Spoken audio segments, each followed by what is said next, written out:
সব মিলে আমার কাছে মনে হচ্ছে 47 বিসিএস ব্যাচের সাথে বড় জুলুম করা হচ্ছে। দাবি করছি সরকারের কাছে যে শিক্ষার্থীদের যৌক্তিক দাবি আপনারা আজকের মধ্যে মেনে নেবেন। সাধারণ শিক্ষার্থী যে আমরা তো বিসিএস পরীক্ষা দিচ্ছি, আমরা অনেকে পরীক্ষা দিচ্ছি, আমরা এটা আমারও তো দাবি ব্যক্তিগতভাবে।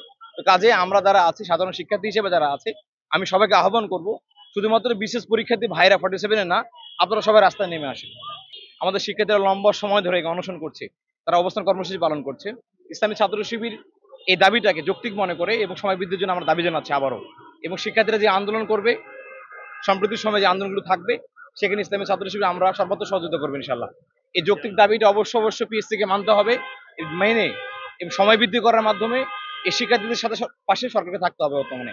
যদি সরকার গড়িমসি করে আবারও কথা দিয়ে কথা না রাখে, তাহলে শিক্ষার্থীরা আরো বড় আন্দোলন নামতে বাধ্য হবে, দেশে বিশৃঙ্খলা তৈরি হবে। আপনারা দেখে থাকবেন যে 47 বিসিএস পরীক্ষা যে লিখিত পরীক্ষা অনুষ্ঠিত হবে, এটা নিয়ে মূলত সংকট তৈরি হয়েছে। আপনারা খেয়াল করে দেখে থাকবেন যে যে বৈষম্য দূর করার জন্য আমাদের জুলাই আন্দোলন হয়েছিল, সেই বৈষম্য শিকার হচ্ছে আমাদের 47 বিসিএস এর এই শিক্ষার্থী বন্ধুরা। আমাদের দেখবেন যে 43 থেকে শুরু করে 45 বিসিএস পর্যন্ত, 46 পর্যন্ত 7 মাস 9 মাস 15 মাস করে সময় দেওয়া হয়েছে।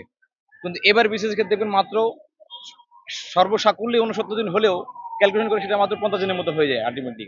তো 50 দিনে একজন শিক্ষার্থীর পক্ষে প্রিলি পাস করার পরে এই প্রস্তুতি নেওয়া, আবার এর মাসে অন্যান্য চাকরি পরীক্ষাগুলো রয়েছে, খুব বেশি কঠিন হয়ে যায়। সেক্ষেত্রে ন্যূনতম 3 মাস তো সময় দেওয়া উচিত। আমরা কয়েকদিন আগে আপনারা দেখে থাকবেন যে পিএসসি তে আমরা গিয়েছিলাম, শিবিরের পক্ষ থেকে আমরা স্মারকলিপি জমা দিয়েছি এবং বলেছিলাম যৌক্তিক সময় দেওয়া দরকার, ন্যূনতম 3 মাস। পিএসসি বলেছেন হ্যাঁ এই সময়টা আমাদের দেওয়া দরকার, এবার এটা অযৌক্তিক হয়ে যায় 2 মাস সময়টা। তো পিএসসি সে কথাটি মূলত এখন পর্যন্ত রাখে নাই। তো আগামী 27 তারিখে পরীক্ষা, শিক্ষার্থীরা এখনো মাঠে বসে আছে, পিএসসি কোনো সিদ্ধান্ত দিচ্ছে না। এটাকে আমরা ভালোভাবে দেখছি না। দেখবেন তারা আরো প্ল্যান করতেছে, 49 বিসিএস থেকে তারা ভালো কোনো প্ল্যান করবে। তো ভালো প্ল্যান 47 কে নিয়ে নয় কেন তাহলে? 45 নিয়ে করেছেন, 46 নিয়ে করেছেন, আবার 49 নিয়ে করবেন, 48 নিয়ে করবেন, তো 47 বাদ যাবে কেন এখানে? তাহলে একটা ব্যাচের সাথে বৈষম্যগুলো কেন করা হচ্ছে? ইসলামী ছাত্র শিবিরের পক্ষ থেকে আমরা ফরমাল বিবৃতি আমরা দিয়েছিলাম অফিসিয়ালি, যাতে করে এই বিষয়টা শুরু করা হয় এবং শিক্ষার্থীদের যৌক্তিক দাবিগুলো মেনে নেওয়া হয়। তো পিএসসি এখন পর্যন্ত মেনে নেয় নাই। আমাদের শিক্ষার্থীরা লম্বা সময় ধরে অনশন করছে, তারা অবস্থান কর্মসূচি পালন করছে। ইসলামী ছাত্র শিবির এই দাবিটাকে যৌক্তিক মনে করে এবং সময় বৃদ্ধির জন্য আমরা দাবি জানাচ্ছি আবারও। এবং শিক্ষার্থীরা যে আন্দোলন করবে, সম্প্রতির সময় যে আন্দোলনগুলো থাকবে, সেখানে ইসলামী ছাত্র শিবির আমরা সর্বত্র সহযোগিতা করবো ইনশাল্লাহ। দাবি করছি সরকারের কাছে যে শিক্ষার্থীদের যৌক্তিক দাবি আপনারা আজকের মধ্যে মেনে নেবেন। আজকে সন্ধ্যার মধ্যে অফিসিয়াল যে সময় রয়েছে প্রায় শেষের দিকে, এর মধ্যে আপনারা মেনে নিন। যদি মেনে না নেন, তাহলে শিক্ষার্থীরা বড় আন্দোলন নামতে বাধ্য হবে। আর যেহেতু যৌক্তিক আন্দোলন, সেখানে বাধ্যতামূলকভাবে ইসলামী ছাত্র শিবির থাকবে এবং সহযোগিতা করবে ইনশাআল্লাহ। এখানে কোনো ক্লারিফিকেশন করার সুযোগ নাই।